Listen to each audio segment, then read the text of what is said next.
Sejam muito bem-vindos à aula 2 do curso de Algoritmos e Lógica de Programação. Nessa aula a gente vai estar falando sobre variáveis. O que são variáveis, quais são os tipos de variáveis que existem. Então nós vamos estar falando sobre isso. E nessa aula nós vamos estar vendo o que são variáveis, o que são operadores, na verdade operadores de atribuição, esses operadores em específico, a gente vai estar vendo o que são. Orientação ao objeto, paradigmas da programação e tipagem. Nós vamos estar vendo esses 5 tópicos, um pouco sobre cada um deles, nessa aula de hoje. Mas antes, vamos lá na correção dos exercícios anteriores, os exercícios da última aula. Então vamos lá para o exercício da última aula, que era o seguinte: era criar um algoritmo em linguagem natural para limpar a casa, fazer compras no mercado utilizando cartão de crédito, ir até o trabalho de ônibus, ir até o trabalho de carro. E isso aí, vamos lá então. Primeiro algoritmo, limpar a casa. Vamos ver aqui. Então, primeiro passo, pegue a vassoura, varra o chão e acumule a sujeira na porta. Pegue uma pá e um saco de lixo. Utilize a vassoura e uma pá para recolher a sujeira que acumulou na porta. Coloque a sujeira no saco de lixo com a pá, usando a pá, né? Talvez ficasse melhor usando a pá. Leve o saco de lixo para fora e descarte. Pegue um pano e um balde, enche o balde com água e desinfetante, molhe o pano na água com desinfetante dentro do balde, molhe o pano na ponta da vassoura, coloque o pano na ponta da vassoura e passe na casa, espere o chão secar, limpe e guarde tudo que foi utilizado. Fim, terminamos o algoritmo limpar a casa. Algoritmo fazer compras no mercado utilizando o cartão de crédito. Pegue um carrinho de compras, verifique a lista de compras, localize os produtos da lista, pegue os produtos da lista e coloque no carrinho. Leve o carrinho até o caixa, aguarde a fila e o atendente passar as compras, confirme o valor total das compras, pegue, aqui é das compras, pegue o cartão e entregue ao atendente, informe que o pagamento é no débito, aguarde passar o cartão, pegue a máquina de cartão, digite sua senha e confirme. Aguarde o pagamento ser confirmado, pega o seu cartão, nota e sacola de compras. Finalizamos o algoritmo fazer compras no mercado. Claro, como eu falei, em um contexto de pandemia, isso aqui vai ter alguns passos a mais, que são o distanciamento, a proteção.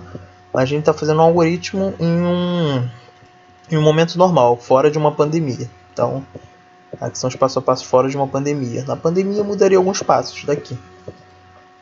Mudaria não, acrescentaria, né? Algoritmo ir até o trabalho de ônibus.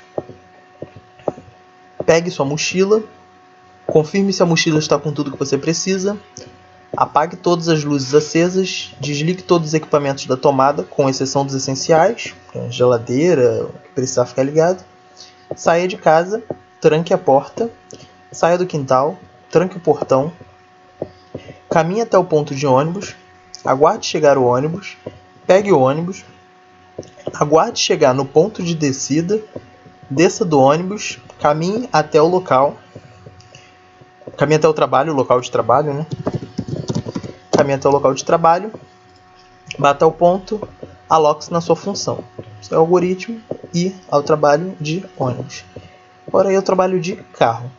Começa igual, pegue sua mochila, confirma se está tudo que você precisa na mochila, apague todas as luzes acesas, desligue todos os equipamentos da tomada, com exceção dos essenciais, saia de casa, tranque a porta, só que aqui muda.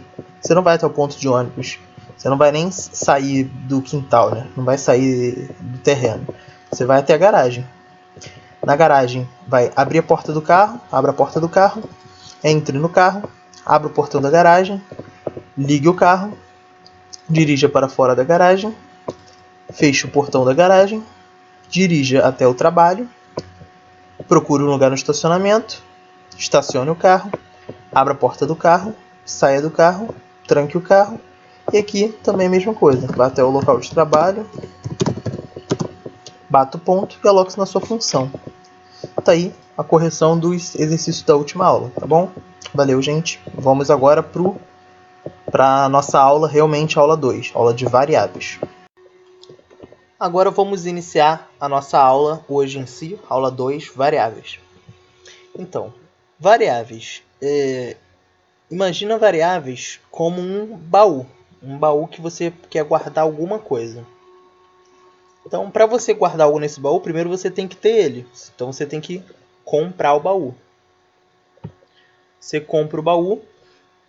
A partir do momento que você compra, você pode guardar as coisas nele. Então, você pode armazenar. E depois que está armazenado, você pode pegar ou substituir o que está dentro dele por alguma outra coisa. Então,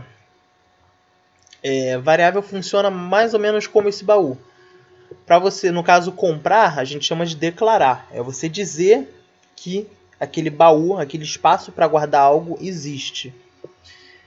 Então, ao você dizer que aquele espaço existe, o computador vai reservar um espaço na memória para armazenar o conteúdo que você colocar dentro daquela variável. Então, para você declarar uma variável, você tem que dar um nome para ela e dizer qual é o tipo dela. O tipo é o que ela armazena, qual tipo de conteúdo ela vai armazenar. Imagina, por exemplo, como uma caixa de joia. Uma caixa de joia você vai guardar só joias. Então, uma variável funciona dessa forma. Se uma variável é uma caixa de joias, não faz sentido você guardar outra coisa que não seja joias. Então, as variáveis do computador são utilizadas dessa forma. Ele tem um tipo bem definido e você só vai armazenar coisas daquele tipo em específico. Então, no caso, no processo de uma variável, você declara, você vai dar um nome e um tipo. Você atribui um valor, que é o conteúdo da variável. Então, dentro daquela variável com aquele determinado nome, você vai armazenar algum conteúdo, que é o conteúdo do tipo que foi dado. O conteúdo tem que ser desse tipo. Então, você atribui um conteúdo e depois você usa o conteúdo. Você pega aquele conteúdo para utilizar em algum lugar. Então, você declara, primeiro você declara a variável, depois você atribui um valor a ela, você guarda algo dentro dela, e depois você utiliza a variável. Você pega o valor que está dentro dela para usar em algum lugar. O nome de uma variável ele pode conter letras, números e sublinhado, e deve começar sempre por uma letra. Não pode ser igual a palavras reservadas. Palavras reservadas são palavras que têm algum significado na linguagem que a gente está utilizando. No nosso caso é um pseudocódigo. Então, o nosso pseudocódigo tem as palavras leia, escreva, declare. Essas palavras já têm um significado. Essas palavras já têm um significado no nosso pseudocódigo. Então, nós não podemos usar ela para nome de variáveis, porque senão o computador vai entender de uma forma errada. Ele vai levar variável declare. Então, se você escrever declare, aquilo é variável ou é função? Então, não pode usar palavras reservadas de uma linguagem ou de uma pseudolinguagem para o nome de uma variável. No nosso caso aqui a gente não vai usar variável com o nome leia, escreva, declare, nada disso. Então, antes de uma variável ser utilizada, ela precisa ser declarada. Como eu falei anteriormente, é dizer que ela existe. É como se fosse comprar o baú. É você comprar o baú para você poder guardar coisas. Então, primeiro você tem que declarar e deve ser dado um tipo. Então, você vai declarar, você vai dar um nome para ela e um tipo. Assim, o computador guardará um espaço na memória para receber um conteúdo daquele tipo.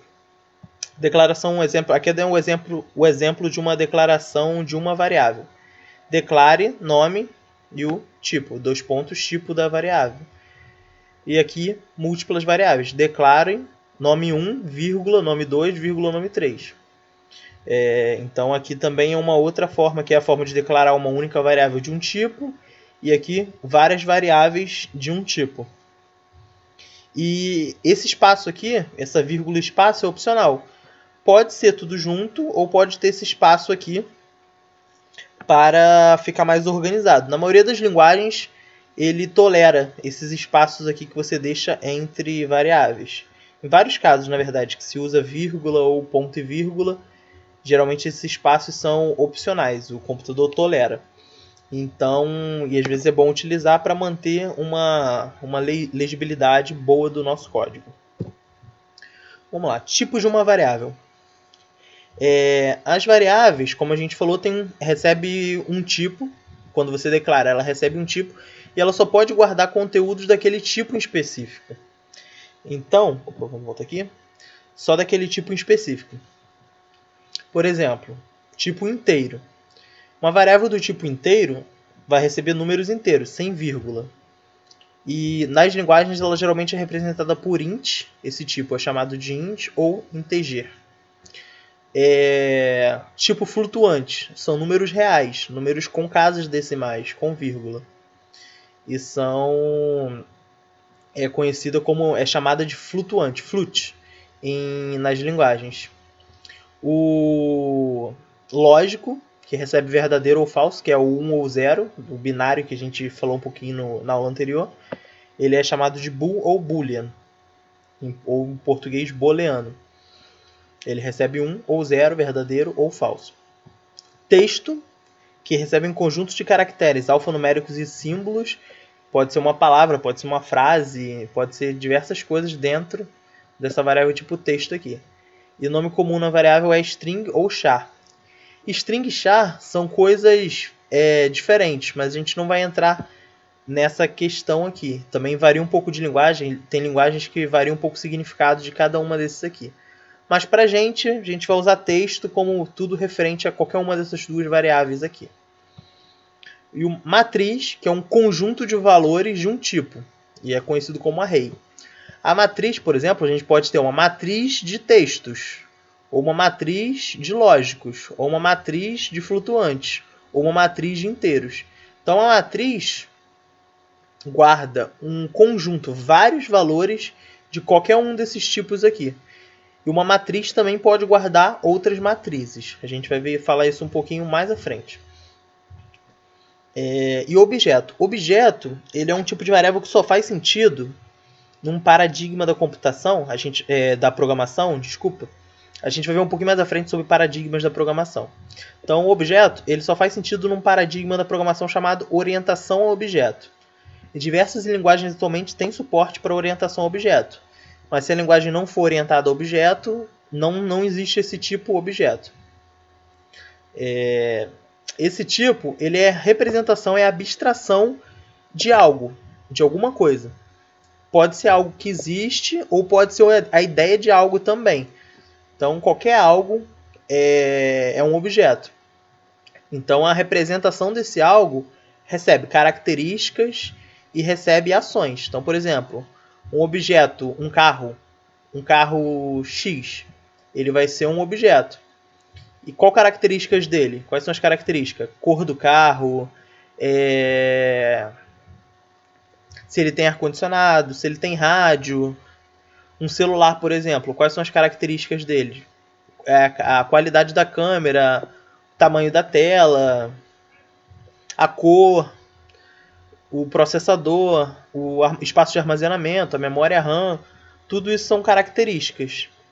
E ações, que são chamadas de características, são chamadas na linguagem orientada a objeto, essas características são chamadas de propriedades. E essas ações são chamadas de métodos. Então, por exemplo, um celular, ele tem quais ações? Ele tem as ações, por exemplo, ligar, desligar, no caso, ligar ou desligar o aparelho, fazer uma ligação, atender uma ligação, ligar Bluetooth, ligar Wi-Fi, ligar lanterna, abrir menu, aumentar volume, abaixar volume. Então, tudo isso são ações, são métodos que o celular tem. Então, o objeto é isso.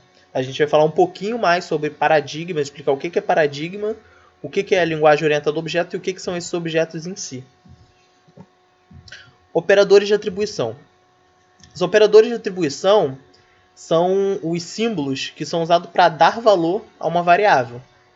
Sempre que a gente vai dar valor a uma variável, a gente faz da seguinte forma. Primeiro vem a variável do lado esquerdo.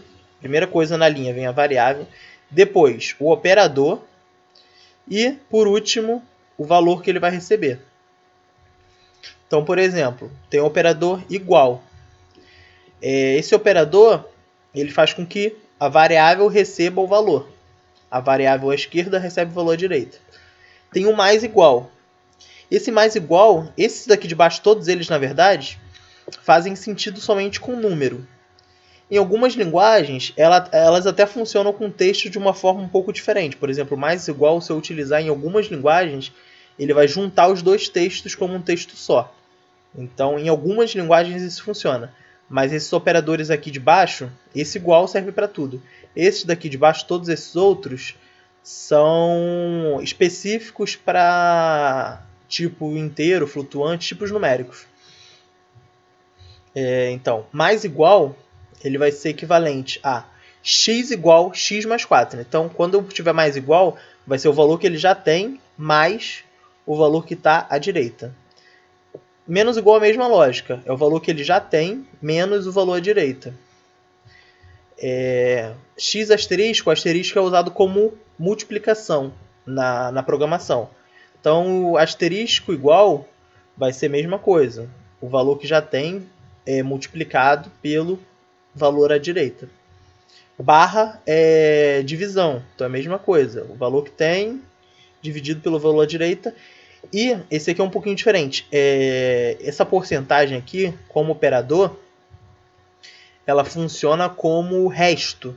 Então, se eu botar, por exemplo, 8 porcentagem 4, isso vai me retornar 0, porque o resto de 8 dividido por 4 é 0. Se eu botar, por exemplo, 7 porcentagem 4, vai me retornar 3, porque o resto dessa divisão vai dar 3. Então, essa porcentagem é resto. É o resto da divisão. Que muitas das vezes é chamada de módulo. Eu particularmente não gosto de chamar de módulo porque pode confundir com o módulo matemático. Então, eu prefiro chamar de resto. Ele é equivalente ao resto. Então, isso aqui é o resto. Então, como está resto igual, vai ser igual ao valor que já tem, o resto da divisão do valor que já tem com o valor à direita.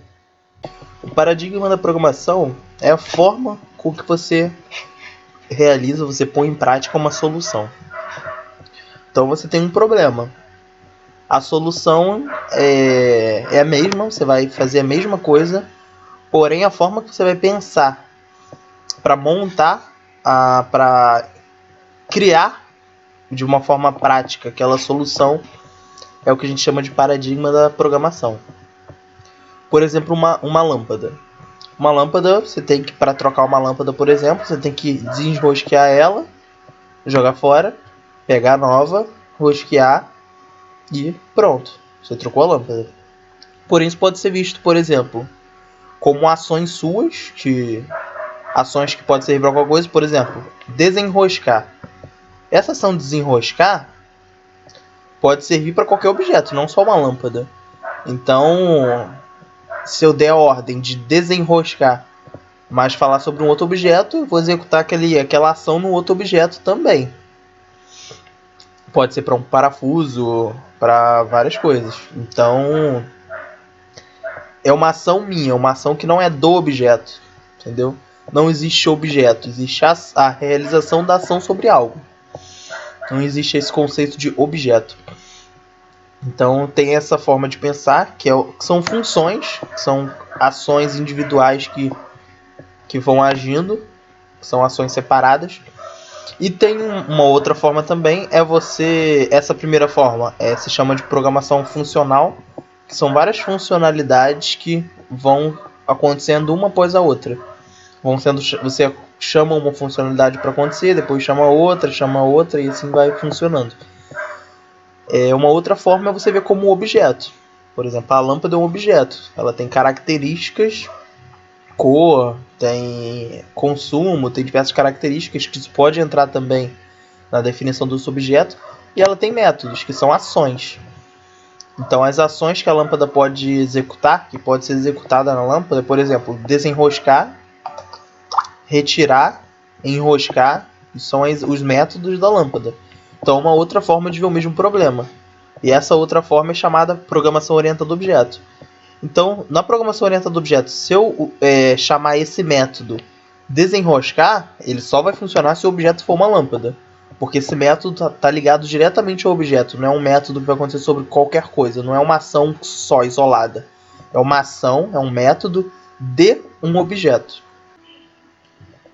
Então, como a gente falou, programação funcional ela é baseada em funções que recebem parâmetros, que são dados. E essas funções não têm nenhuma relação com esses parâmetros, ela só vai executar as ações com aqueles parâmetros que você passou. Então, por exemplo, o que a gente viu ontem, na última aula, o molhar. Molhar vai ter dois parâmetros. Então ele vai dizer que é para molhar o primeiro parâmetro usando o segundo parâmetro. Então aqui, beleza, molhar esfregão na espuma. Porém, se eu passar, por exemplo, o parâmetro água-espuma, ele tecnicamente não vai dar um erro. Ele vai tentar molhar, vai tentar realizar todas aquelas ações molhando a espuma, molhando a água na espuma. Então, mesma coisa, molhando o esfregão no balde, entendeu? Não um balde com água, é um balde mesmo. Então, você vai tentar molhar o esfregão usando o balde. Então, como são só ações, a gente tem que ter os parâmetros definidos bem corretamente, porque se a gente definir outros parâmetros que não seja o esperado, vai ser executado da mesma forma, porque o computador não sabe que não se molha a água, ou que não se molha usando o balde, não a água de um balde, mas o balde em si. Já na programação orientada a objeto é diferente, porque ele é baseado em classes, que são estruturas, que é a estrutura de um objeto. Por exemplo, eu digo que tem uma classe, a gente vai até ver isso daqui a pouquinho, classe celular. Nessa classe celular eu vou dizer a estrutura desse celular, ou seja, o celular tem essa característica, essa, e tem essas funcionalidades, esse método, esse. Então eu vou definir todas as características, todos os métodos, estou com a estrutura universal do celular montada. E aí, depois que eu estou com essa estrutura montada, eu vou criar objetos daquela classe, que são objetos do tipo celular. Então, classe celular é uma classe. Agora, um celular é um objeto. Dentro daquela classe celular tem aquela estrutura, ou seja, ele tem aquelas características, todas aquelas características que são definidas na classe. E essas características são chamadas de propriedades e as ações são chamadas de métodos. Então, esse mesmo exemplo aqui do molhar, por exemplo, só que usando o objeto, como que funcionaria? Primeiro, aqui é a mesma coisa que esse primeiro. Aqui, em algum momento do código, tem que ter um local explicando o que essa função faz. Aqui é a mesma coisa. Em algum momento do código, vai ter que explicar o que a classe faz. Vai ter que ter a declaração dessa classe. Mas a gente não vai entrar nesses pontos agora, porque a gente vai ver mais à frente. Então é mais para a gente entender a diferença entre esses dois paradigmas. Então, por exemplo, eu digo que uma variável objeto 1 vai ser igual a um novo esfregão. Então, vai ser um novo objeto da classe esfregão. Quando eu crio um novo objeto de uma classe, isso se chama de instância. Eu estou instanciando um objeto em uma classe. Então, o objeto 1 é um novo esfregão, é um objeto da classe esfregão. E eu digo que para realizar um método do objeto 1 usando espuma. Então, ou seja, esse método aqui não vai ser agora ações soltas. Vão ser ações que vão estar ligadas diretamente ao objeto. Então isso aqui só vai existir, essa ação só vai existir se o objeto for um esfregão. Se o objeto não for esfregão, essa ação nem existe. Esse método nem existe.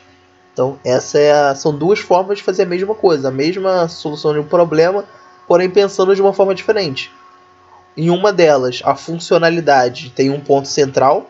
Na outra dela, o objeto tem um ponto central. Então, essas são as principais diferenças. Existem outros paradigmas. Esses dois aqui são os mais comuns atualmente. Então, eu trouxe eles, mas existem outros. Aqui é um exemplo, por exemplo, do que é classe e o que é objeto. Por exemplo, a classe celular, eu vou dizer primeiro os atributos que esse celular tem. Então, a classe celular tem um atributo nome, tamanho, câmera, bateria, capacidade de armazenamento. E tem os métodos ligar, desligar, vibrar e lanterna. O objeto celular, eu vou ter a definição desses atributos, porque ele não é algo abstrato, ele é algo concreto. Então, ele é um celular. A classe já é uma estrutura abstrata que podem ter vários celulares diferentes dentro dessa classe. Então, esse não é um celular, é o celular Xiaomi Redmi 7. Esse celular o celular, esse objeto, o objeto, tem tamanho 6.25, tem câmera 12, tem bateria 4000 e tem capacidade de armazenamento 16.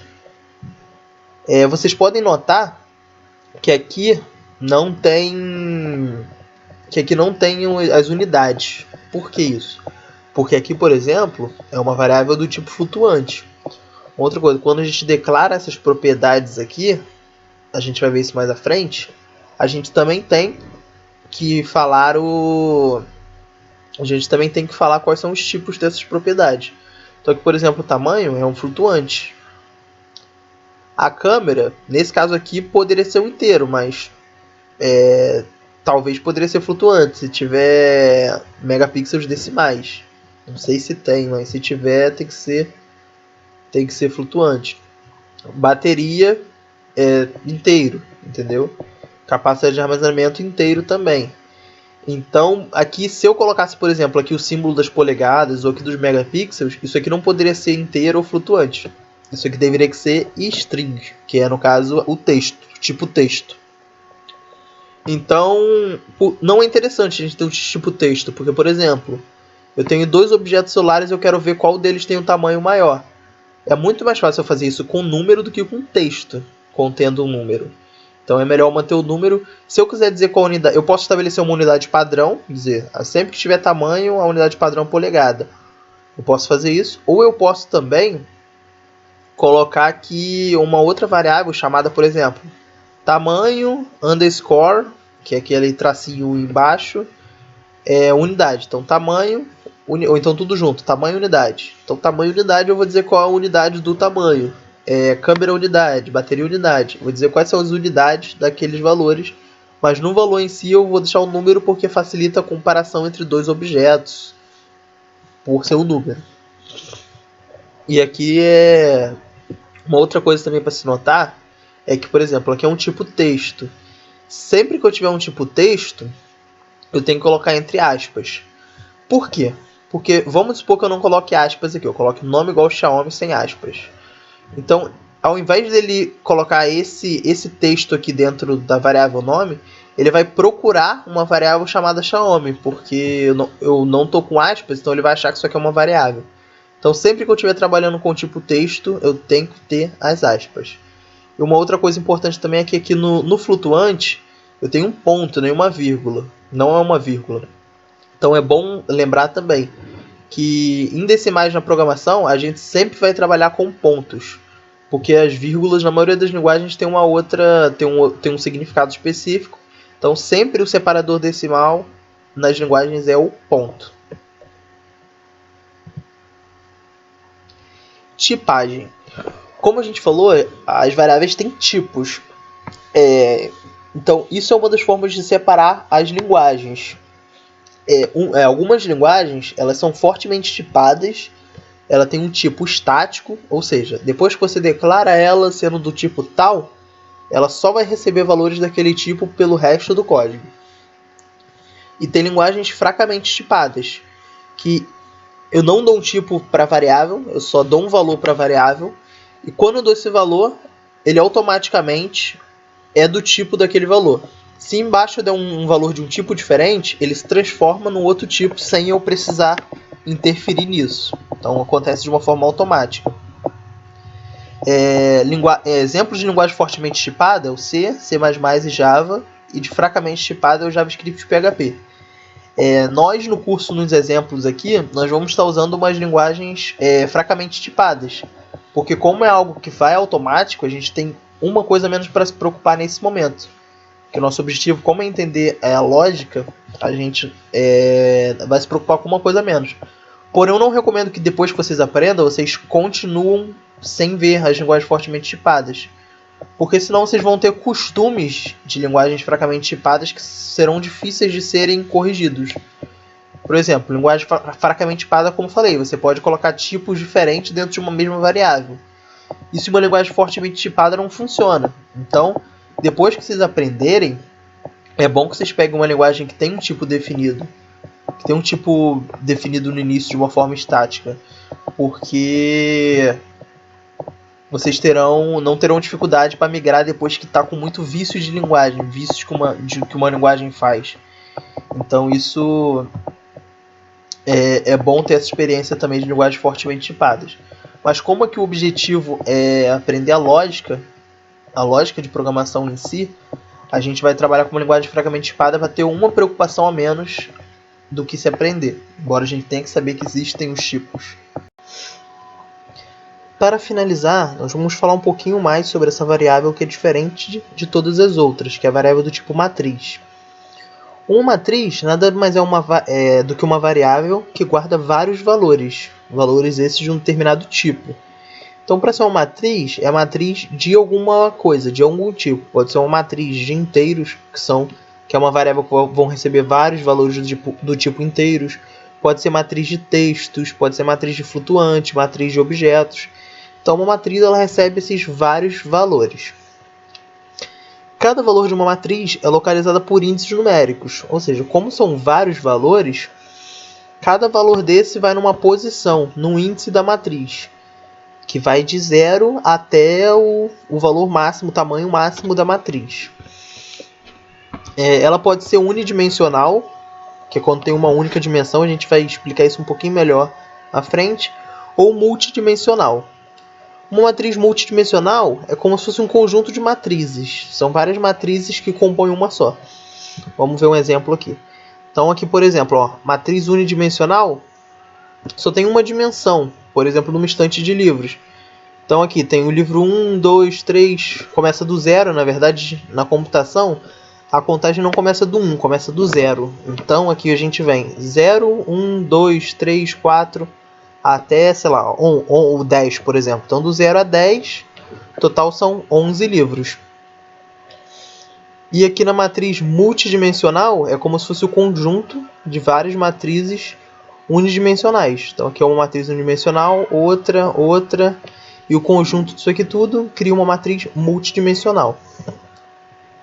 Para a declaração, por exemplo, de uma unidimensional, a gente usa declare, o nome da variável, o tipo matriz, e aqui é o índice inicial, que geralmente começa do 0, e o índice final, que é o 10. Então aqui, na verdade, é uma matriz que vai caber 11 coisas, que é o 0, 1, 2, 3, 4, 5, 6, 7, 8, 9 e 10. Então, por começar do 0, não cabe 10 coisas, cabe 11, porque o 0 também é um índice. E aqui, por exemplo, é uma matriz multidimensional, que seria, por exemplo, a declaração da estante inteira, que é a matriz. Aqui é a primeira dimensão, que vai de 0 a 5, ou seja, 6, são 6 prateleiras. E aqui de 0 a 10, 11, que são 11 livros por prateleira. Então aqui é uma matriz de texto, e aqui depois do tamanho dela vai dizer de que essa matriz é, que no caso é uma matriz de textos. Acho que deu para ficar claro o que é a matriz. Então a matriz nada mais é isso, que uma variável que guarda vários valores de um determinado tipo. E esse aqui é a forma de declaração dela. Você declara o nome normalmente, no tipo que muda, diferente dos outros, é matriz. Aí você vai dizer qual é o índice inicial e qual é o índice final dela, que geralmente começa do 0. E depois o tipo que essa matriz vai ser, quais valores de quais tipos essa matriz vai receber. E se for multidimensional, é só você separar cada dimensão dessa matriz por vírgula. Então, declaro índice inicial, índice final, vírgula, índice inicial, índice final, e assim até terminar todas as dimensões dessa matriz. Qualquer dúvida, podem mandar um e-mail, um WhatsApp, ou na página do Facebook, ou um contato pelo site também. E agora vamos para a tarefa que nós temos dessa semana. Os desafios dessa semana é declarar as variáveis e atribuir os respectivos valores. E quais são essas variáveis? É uma variável uma variável com o nome segundos, do tipo inteiro, e atribui o valor 40 a essa variável. Segundo, é o nome marca de tipo texto e atribui o valor Nestlé a essa variável. Terceiro é nome números, tipo matriz de inteiros, E os valores que vai entrar nela é de 1 a 6. 1, 2, 3, 4, 5 e 6. Beleza?